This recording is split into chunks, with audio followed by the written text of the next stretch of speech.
Ya, shalom dan selamat pagi.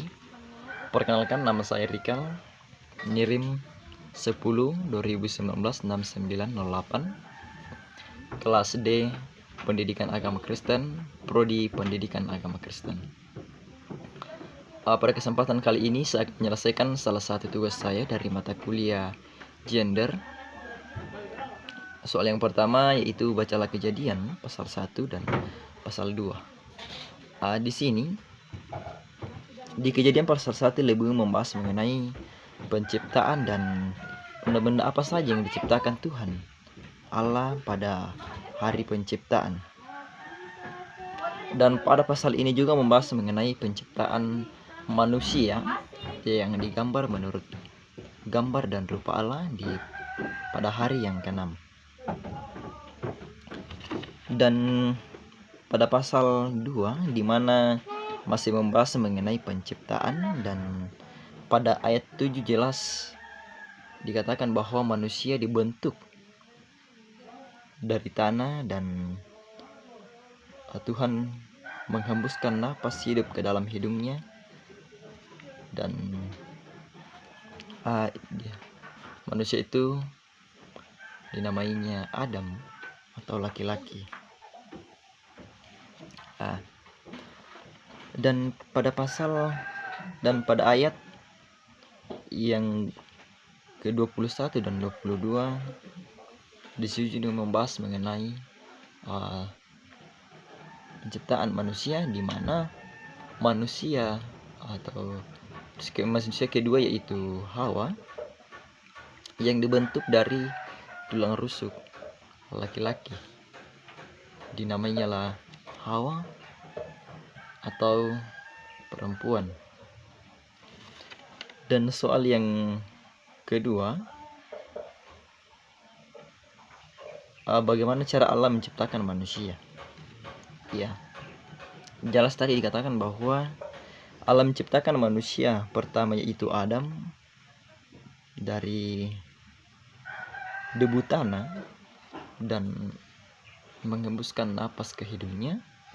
Dan manusia kedua yaitu Hawa diciptakan Tuhan Allah melalui tulang rusuk Adam atau laki-laki. Ya, dan pada soal yang ketiga, apa maksud diperlukan kemampuan menafsir dan membangun pemahaman teologi? Ya, mengapa diperlukan ilmu menafsir dan pemahaman teologi? Sebagaimana bahwa banyak orang yang bahkan susah dalam memahami firman Tuhan. Sebagaimana terkadang orang pusing dalam memahami firman Tuhan. Maka dari itu diperlukanlah ilmu menafsir dan pemahaman teologi. Seperti pada bagian A di 1 Korintus 11 ayat 8 sampai yang ke-9. Di situ ingin menekankan bahwa dua kata depan dari dan karena menunjukkan kedudukan perempuan. Dia berasal dari laki-laki dan maksud hidupnya adalah pada laki-laki. Dan secara teologis juga menekankan bahwa walaupun perempuan dari laki-laki, namun di hadapan Tuhan manusia itu tetap sama.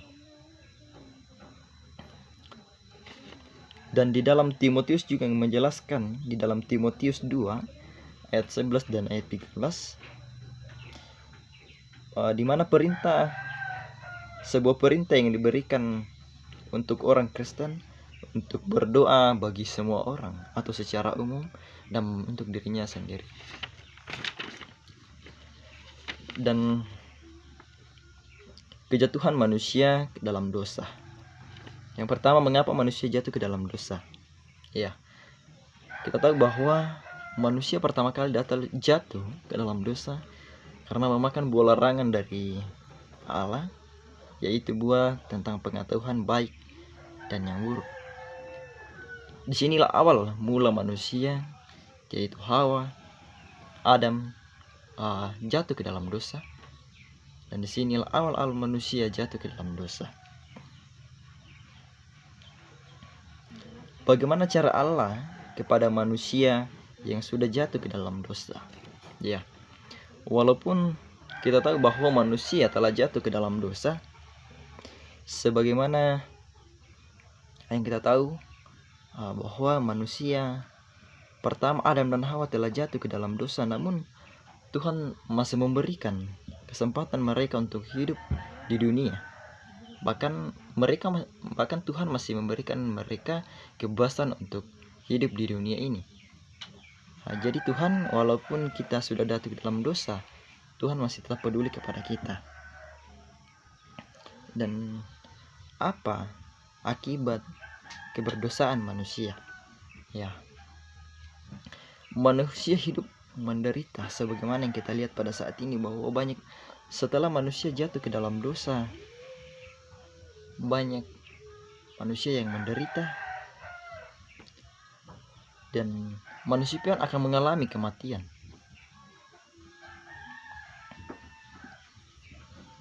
Dan di sini kita juga membaca bahwa setelah manusia jatuh ke dalam dosa, manusia tidak bisa lagi melihat Allah, karena sudah dipisahkan oleh jurang maut.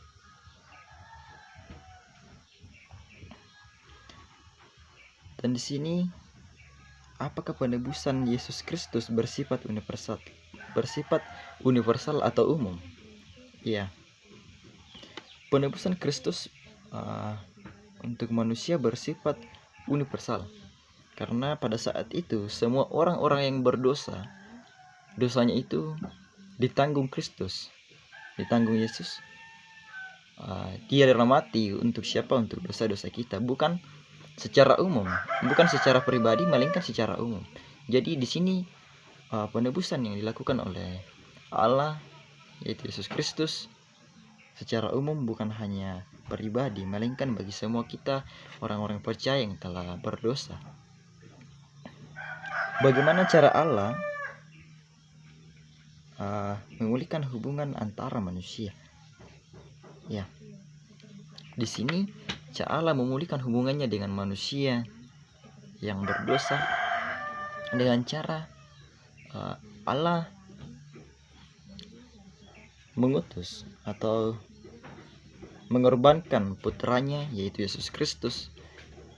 Dia mati di kayu salib untuk manusia, untuk menghapus dosa manusia dan untuk memulihkan hubungan Allah dengan manusia.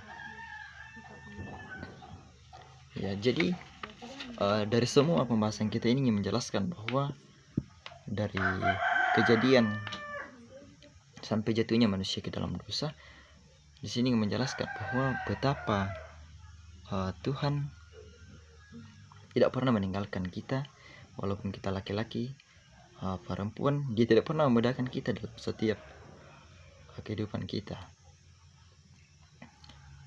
Sekian dan terima kasih.